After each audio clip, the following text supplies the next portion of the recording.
El cardenal Ratzinger había acariciado desde hacía mucho tiempo el haber culminado su vida como teólogo, también su vida ministerial, con un libro sobre Jesús. Lo que ocurre que al ser elegido papa, el ritmo sobre todo de sus proyectos quedó profundamente alterado. Pero no renunció nunca a poder escribir el libro sobre Jesús de Nazaret, que viene a ser, junto con la introducción al cristianismo, que ya lleva muchas ediciones en castellano, viene a ser como el libro sedimento de muchas lecturas, muchas reflexiones, mucha oración también, y empeñado siempre en la acción apostólica de la Iglesia. Es un libro que desde el punto de vista teológico, ya sin notas, culmina bellamente la vida de un gran teólogo. Ya nos ha entregado dos partes.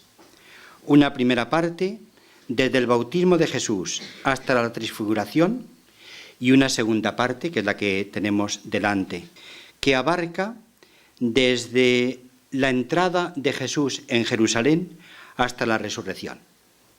Falta una tercera parte, que él ha hablado de un cuadernillo en que tratará sobre el origen y la infancia de Jesús.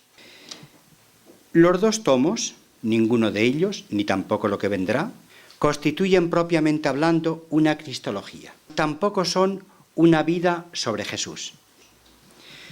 Va tratando el Papa, Joseph Ratzinger, diversos capítulos largos de la vida de Jesús. Unas veces son acontecimientos que polarizan diversos hechos parciales y otras veces son grandes capítulos en torno a discursos, a enseñanzas unificadas del magisterio de Jesús. Este libro es responsable, puede perfectamente sostenerse lo que se dice en él, también ante la investigación histórico-crítica sobre la vida de Jesús.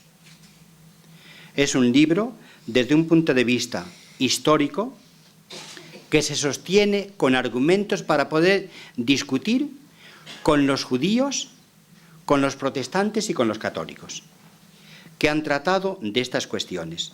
Desde un punto de vista histórico-crítico, él es muy consciente de las cuestiones discutidas, asume aquellas conclusiones más fehacientes y opera con ellas. De modo que no es un libro que podemos decir de una lectura ingenua de los evangelios. Es un libro que ha hecho y ha conseguido una especie de segunda ingenuidad. Después de haber pasado por muchas reflexiones y muchos estudios, termina quedándose con el Evangelio, lógicamente con el texto del Evangelio, y ante el cual hace una reflexión no solo responsable ante la ciencia histórico-crítica, sino también ante la fe de la Iglesia. Es particularmente esa conexión entre investigación crítica y la fe de la Iglesia lo que da, a mi modo de ver, un valor singular al libro del Papa, del cardenal Ratzinger.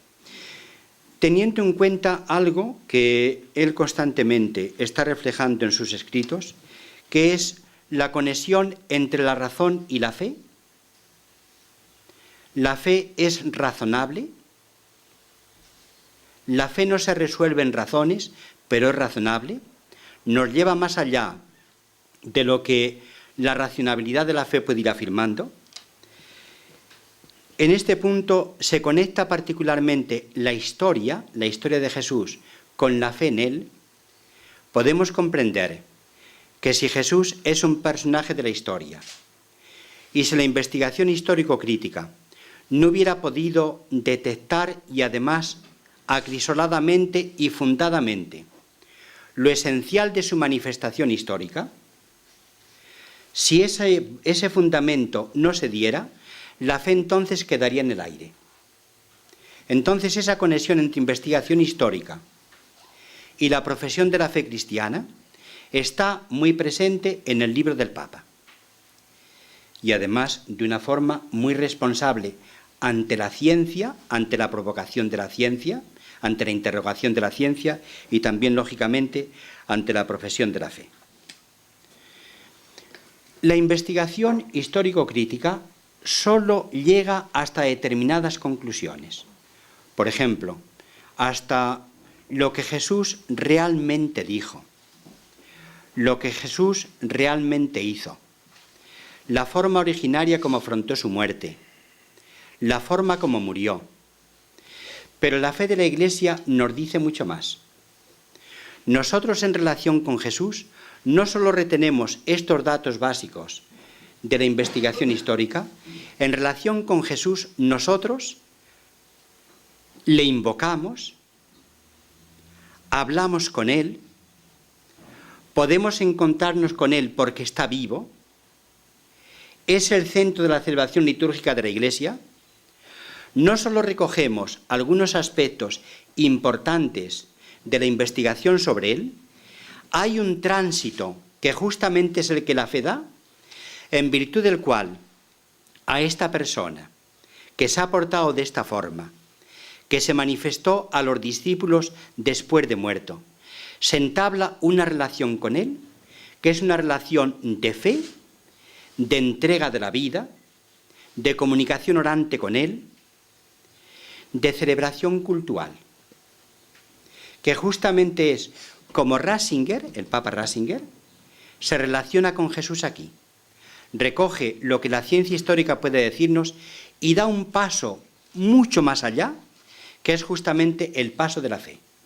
El paso de la fe en relación con la relación con Jesús es fundamental.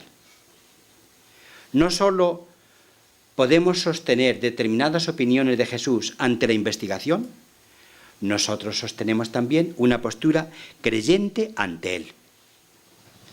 Este paso de la fe está evidentemente presente en todas las páginas del libro. Y así es como el Papa Ratzinger va leyendo los acontecimientos y los hechos fundamentales de Jesús. Hay algo en Benedicto XVI que desde hace muchos años viene insistiendo de una forma reiterada, y es lo siguiente. Hay dos formas de leer el Nuevo Testamento, de leer en concreto los Evangelios.